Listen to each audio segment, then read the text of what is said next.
31살 여자입니다. 결혼식 날짜가 얼마 남지 않았는데 참 여러 가지로 생각이 많이 드네요. 제가 살고 있는 지역은 부산입니다. 저희 부모님은 작은 식당 하나 운영하고 계시고 대박집까지는 아니지만 그래도 한 번쯤은 들려봐야 할 맛집으로 아는 사람들 사이에서는 소문이 자자해서 평소에도 손님이 그럭저럭 있는 편이고 특히 휴가철에는 정신이 없을 정도로 바쁜 가게를 하고 계세요. 한 자리에서 오래 하셔서 단골 손님이 많은 가게입니다. 장사하는데 남는 거 없이 한다고 하면 당연히 거짓말이겠지만 그래도 가족들 먹는 밥이라 생각하고 운영하시는 철칙을 가지고 계셔서 생각만큼 많이 남기지는 않으세요. 그래도 성수기인 휴가철에는 회전율이 엄청나기 때문에 그때 버는 돈은 거의 남는 거라고 보시면 됩니다. 부모님이 장사로 돈을 어느 정도 버셨지만 진짜 돈을 번 건 사실 부동산이에요. 한참 장사 잘하실 때 그래도 큰 돈을 벌게 되셔서 두 분이 가게 접고 은퇴하시면 노후에는 유유자적하게 보내시겠다고 광안대교 보이는 바다전망 아파트를 매매하셨고 세를 주고 있었거든요. 우스갯소리로 하는 말이지만 장사 40년에서 모은 돈보다 4년 사이에 아파트 값이 올라서 번 돈이 크다고 하실 정도로 집값이 순식간에 엄청나게 올랐습니다. 장사도 잘 되고 부동산으로 큰 돈도 버셨지만 코로나 시국에 손해를 많이 보셨어요. 영업시간 제한과 거리두기로 자영업자들 죽어나간다는 소리가 곳곳에서 들려오는데 저희 부모님 식당이라고 해서 그걸 피해갈 수는 없었지요. 평소 하던 장사에도 타격이 컸지만 가장 힘들었던 게 1년 중 가장 큰 돈을 버는 휴가철이 돼도 관광객 수가 줄어들었으니 그때 버는 돈이 주 수입원이었던 부모님 가게는 타격이 컸지요. 원래는 성수기 때 직원들도 더 뽑아서 쓰고 그랬는데 몇 달이면 끝날 줄 알았던 그 상황이 1년이 되고 2년째가 되니까 버티기가 힘들더라고요. 오래같이 일하신 분들도 결국 가게 사정 때문에 그만두시는 사람도 계셨고 아예 은퇴하시는 분들도 계셨어요. 그때 부동산은 한참 오르고 있었으니 솔직히 손해본 건 아니었지만 언제까지 지속될지도 모르는 상황에 한참 잘 오르고 있는 집을 정리해서 손해를 메꾸자니 세금으로 나가는 돈도 크고 이래저래 그게 해결 방안이라는 생각이 들지 않았습니다. 당시에 저는 원래 지역에 있는 중소기업에서 회사원으로 일을 하고 있었는데 처음에는 가게에서 손해보는 돈을 제 월급으로 대신 메꾸고 있다가 도무지 답도 안 보이는 상황에 결국 제가 회사를 그만두고 부모님 가게에서 일을 하기로 했습니다. 제 월급이 뭐 얼마나 대단한 돈도 아니고 제 월급으로 다른 직원들 인건비 내주는 상황이었으니 부모님 입장에서는 직원 수를 줄이고 제가 일하는 편이 덜 손해를 봤기 때문이었어요. 그때 가장 힘들었던 건 부모님 사정을 뻔히 아는데 제 월급 챙겨달라고 할 수가 없어서 제가 몸으로 때우고 있기는 했지만 그렇다고 해서 벌던 만큼의 월급을 보장해 달라고 할 수 없었기에 거의 무급으로 일하다시피 했습니다. 결혼을 준비하고 있던 남자친구는 원래는 서울 사람이고 다니던 회사가 지사가 있었는데 그게 부산에 있었어요. 코로나 시국이 오기 훨씬 전부터 혼자 부산에 내려와서 살고 있었고 어쩌다가 인연이 닿아서 연애를 시작하게 되었습니다. 남자친구는 제가 부모님 가게를 돕는 걸 반대를 했어요. 제 월급이며 모아둔 돈까지 부모님 가게로 들어가는 걸 알고 있었는데 솔직히 그 상황을 반기는 사람이 어디 있겠어요. 거부감을 느끼는 건 당연하다고 생각했습니다. 더군다나 남자친구나 저나 서로 나이가 있는지라 결혼 이야기가 본격적이지는 않았지만 오고 가고 있던 상황이었으니 제가 돈을 더 모으는 상황이 아니라 그나마도 모아놓은 돈을 계속 까먹고 있는 상황에 솔직히 결혼 이야기는 물 건너갔다고 생각했습니다. 부모님께서는 항상 그 상황에 대해서 제게 늘 미안하다고 하셨고 제가 들였던 돈은 노후 대책인 아파트를 팔아서라도 꼭 갚겠다고 하셨기에 솔직히 부모님이 제 돈을 떼먹을 거라 생각하지는 않았습니다만 남자친구의 경우에는 항상 가족끼리 돈으로 얽혀서 좋을 것 없다면서 이 상황을 부정적으로 받아들이고 있었어요. 제 돈이 못해도 4천만 원 정도 묶여버린 상황이었거든요. 애초에 남자친구 계획은 저희가 결혼하게 된다면 서울에 있는 본사로 복귀해서 서울에서 결혼 생활을 하고 싶어 했기에 더더욱이 돈 한 푼이 아쉬운 상황에서 특히 제가 회사를 그만두고 부모님 가게에서 일을 시작하기로 했다는 말을 들었을 때는 거의 헤어지자는 소리까지 들을 뻔했습니다. 그러던 와중에 부모님께서 제안을 해오셨어요. 노후 대책으로 가지고 있는 집에 일단 신혼집으로 쓰면 어떻겠냐고 제안을 하셨습니다. 혼수나 그런 것들은 다 채워줄 것이고 가정가구 같은 것들이야 나중에 저희가 정말 서울로 삶의 터전을 옮기게 된다면 그냥 가져가기만 하면 되는 부분이었으니 말이지요. 그리고 상황이 나아진다면 부모님은 제 돈을 제일 우선순위로 해서 갚아줄 것이고 최후의 최후까지 다른 방도가 없다면 집을 팔아 돌려주면 되지 않느냐고 말씀하셨습니다. 부모님을 돕고 있던 그 상황을 반대하던 남자친구는 부모님의 제안이 나쁘지 않다고 생각했는지 그렇게 하자고 했고 그때부터 천천히 결혼 준비를 시작하게 되었습니다. 그리고 상황은 올해 초부터 점점 나아지기 시작했어요. 사회적 거리두기도 점점 완화되기 시작했고 그와 동시에 부모님 가게도 다시 제자리를 찾아가기 시작했고요. 올해 여름에는 다시 휴가철을 맞아서 가게에 대기표까지 받아서 식사를 하고 가는 손님들까지 생기기 시작했고 직원이 모자라게 되어서 새 직원까지 뽑아가며 장사를 하게 되었습니다. 그때부터는 부모님이 그동안 저한테 못 주고 계셨던 월급도 챙겨주셨고 저한테 빌린 돈도 일부긴 하지만 조금씩 갚아주시기 시작해서 본격적인 결혼 이야기가 오고 가고 준비를 시작했을 때는 부모님이 제게서 빌려간 돈이 1,000만 원도 남지 않은 상황이었습니다. 그때쯤부터 남자친구도 서울에 있는 본사로 돌아가는 게 아니고 지사에 뿌리를 내리고 싶다는 이야기를 해왔습니다. 그도 그럴 것이 이러나 저러나 제가 부산에 남아있으면 부모님 가게에서도 계속 일을 하며 경제활동을 할 수 있었고 부모님이 은퇴하시게 될 경우에는 제가 가게를 물려받는 경우도 생길 수 있으니 여러모로 장점이 더 많다고 생각했던 것 같아요. 거기에 남자친구가 서울 본사로 다시 출근을 한다고 해도 월급을 더 받게 되는 것도 아니고 지사 생활이 오래되다 보니 인맥도 없는 본사로 돌아가는 것보다 지사에 남는 편이 정년보장도 된다는 판단을 했기 때문입니다. 결혼 준비하는 동안은 서울에 예비 시부모님을 찾아뵌 적이 따로 없었습니다.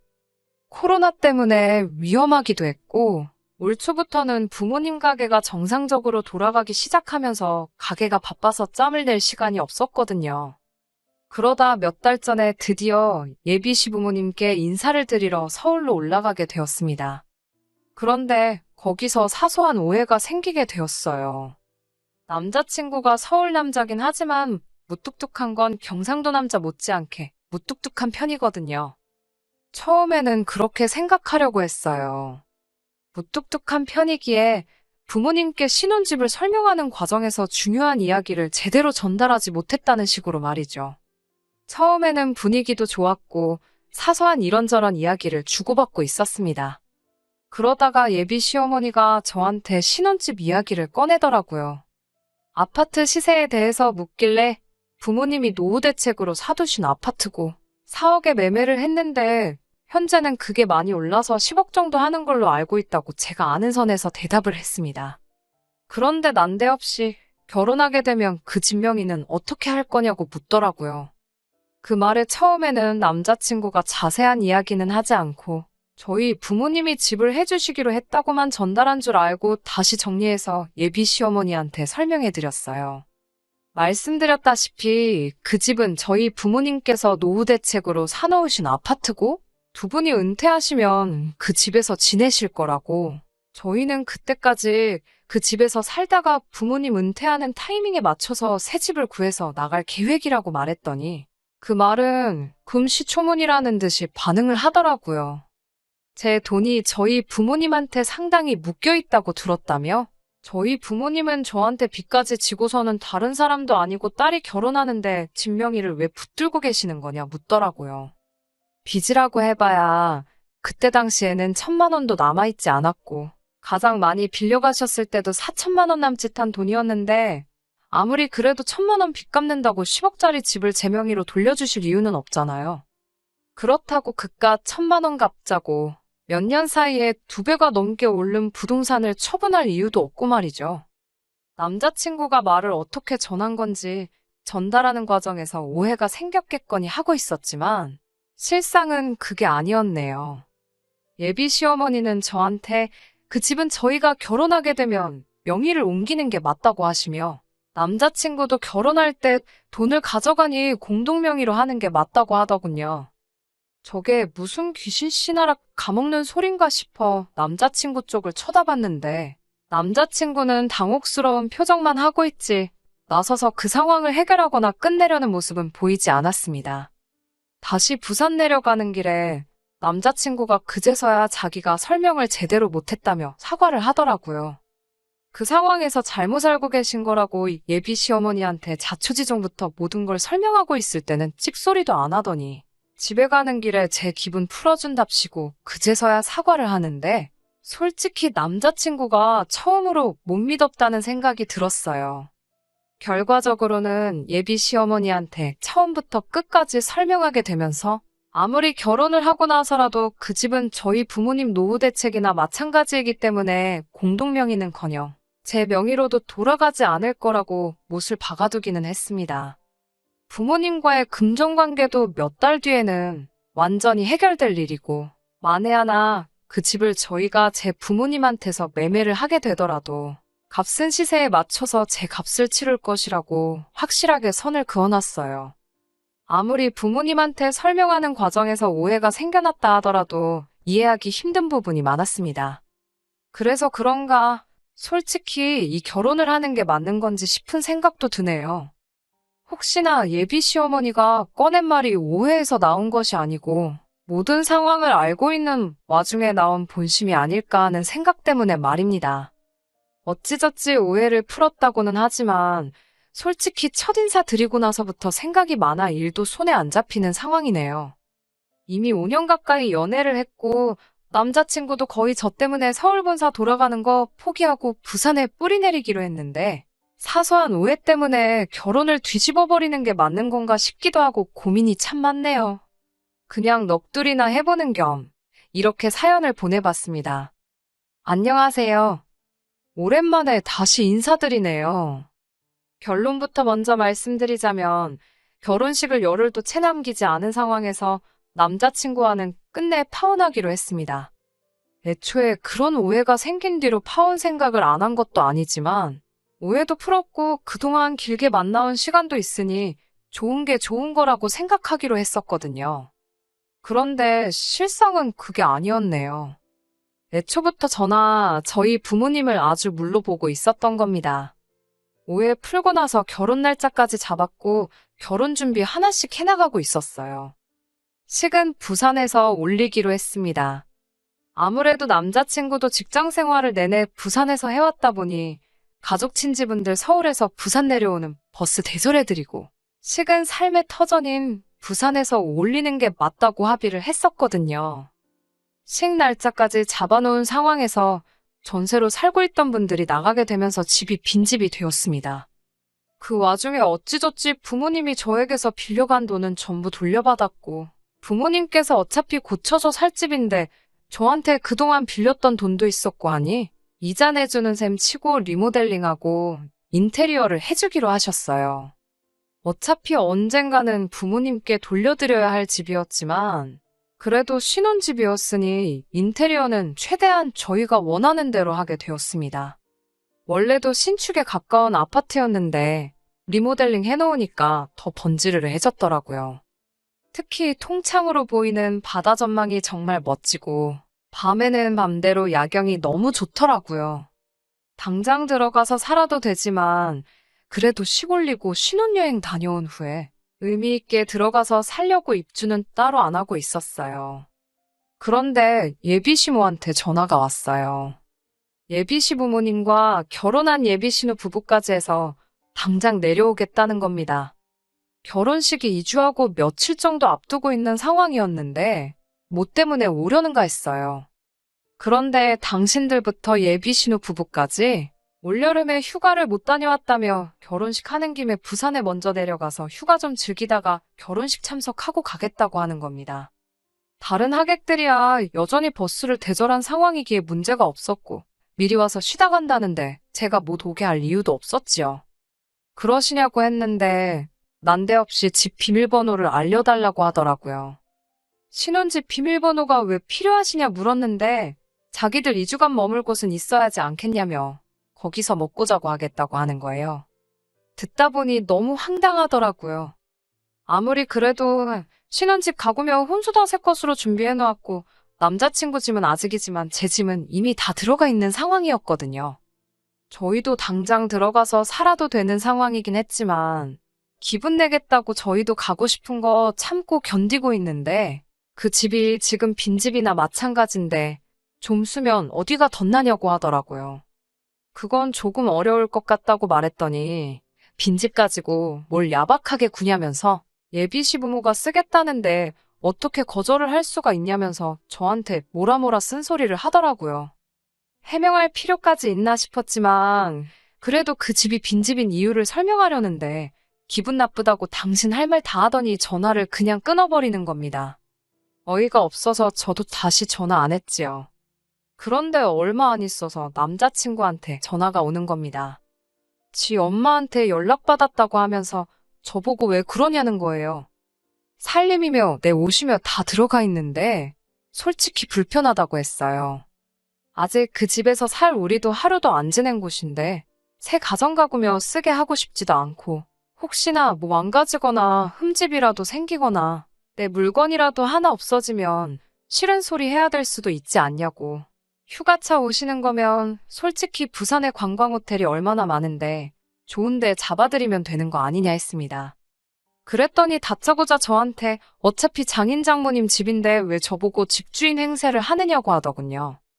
저희 부모님이 우리를 그 집에서 살게 해주신 게 다 한가족이라 해주신 것 아니겠냐고. 다른 사람도 아니고 이제 한가족이 되는 사람들인데 왜 남처럼 대하냐고 하면서 집 가지고 제가 갑질을 하려고 둔다는 거예요.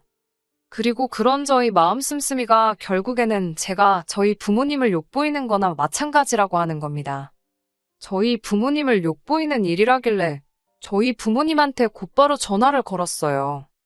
이러이러한 상황인데 어떻게 해야 물으니 저희 부모님도 그건 아닌 것 같다 딱 잘라 말해줬습니다.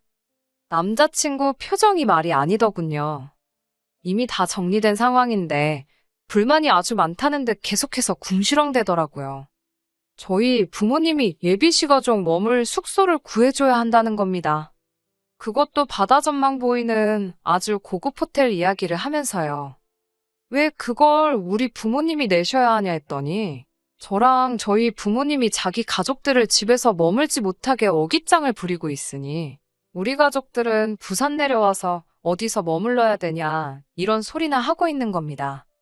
애초에 결혼식 때 서울까지 버스 대절 비용도 저희 쪽에서 내는 거 아니냐 예정된 것도 아니고 불쑥 찾아온다는데 그 비용을 왜 우리 부모님이 돈을 써야 하는 거냐고 했지요.